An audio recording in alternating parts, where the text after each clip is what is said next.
गांव के एक छोटे से घर में कुसुम देवी अपने 3 बेटों और बेटियों के साथ रहती थी। पति कुछ पैसे कमाने के लिए शहर में ही रहा करते थे और पैसे भेजवाया करते थे, लेकिन उन पैसों से घर का खर्च और बच्चों की पढ़ाई भी ठीक से पूरी नहीं हो पा रही थी। इसलिए अब पूरे घर की जिम्मेदारी कुसुम ने अपने कंधों पर ले ली। हालात कठिन थे, लेकिन उसने कभी हार नहीं मानी। उसकी दुनिया उसके बच्चे थे और उनका भविष्य संवारने के लिए उसने अपनी जिंदगी का हर पल समर्पित कर दिया।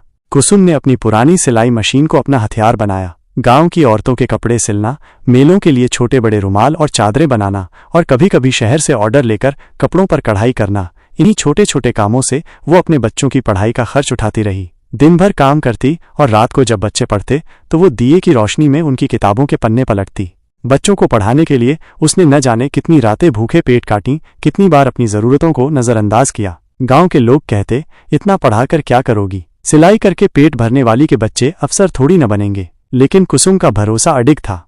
समय बीता और कुसुम की मेहनत रंग लाई। उसकी बड़ी बेटी मानसी डॉक्टर बन गई, दूसरी बेटी मानवी IAS अधिकारी और सबसे छोटा बेटा पुलिस अफसर। जब तीनों बेटों बेटियों की सरकारी नौकरी लगी तो पूरा गांव कुसुम की मिसाल देने लगा। लोग कहते, देखो सिलाई करने वाली माँ ने अपने बच्चों को कितना बड़ा आदमी बना दिया। समय के साथ तीनों बेटियां बेटे शहरों में अपने अपने काम में व्यस्त हो गए। अब वे गांव नहीं आते थे। कुसुम ने भी अपने दिल को समझा लिया था कि उनके करियर की मजबूरियां होंगी, लेकिन एक माँ के दिल को अपने बच्चों की कमी हमेशा महसूस होती है। कुछ सालों बाद कुसुम ने अपने पति से पूछकर अपने बच्चों से मिलने के लिए सोचा कि अब वो भी शहर जाकर अपने बच्चों के साथ रहेंगे, दोनों माता पिता। लेकिन पिता उन लोगों को समझ चुके थे, इसलिए उन्होंने पहले ही मना कर दिया कि मैं नहीं जाऊंगा, तुम भी मत जाओ। सब भूल गए, फिर जाकर क्या करोगी। लेकिन माँ तो माँ होती है और सोचने लगी, आखिर अब वे बड़े आदमी बन गए थे, माँ को कोई तकलीफ नहीं होने देंगे। यही सोचकर वो अपनी बड़ी बेटी के घर जा पहुंची। मानसी का घर किसी महल से कम नहीं था। बड़ी कोठी, चमचमाती गाड़ियां, नौकर चाकर। कुसुम की आंखों में अपनी बड़ी बेटी की तरक्की देखकर खुशी के आंसू आ गए। लेकिन जब दरवाजा खुला तो सामने उसका दामाद खड़ा था। उसने कुसुम को ऊपर से नीचे तक देखा, पुरानी साड़ी, हाथ में वही सिलाई का बैग और चेहरे पर थकान की लकीरें।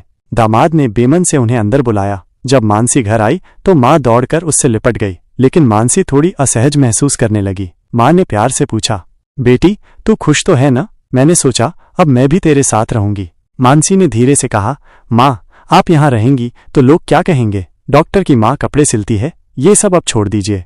कुसुम का दिल बैठ गया। उसने सोचा, जिस सिलाई ने मेरे बच्चों को इस काबिल बनाया, आज वही उनके लिए शर्म की बात बन गई। लेकिन कुसुम बहुत ही खुददार माँ थी। उस रात कुसुम चुपचाप बैठी रही। सुबह होते ही उसने अपने बैग में अपनी पुरानी सिलाई मशीन रखी और गांव वापस जाने का फैसला कर लिया।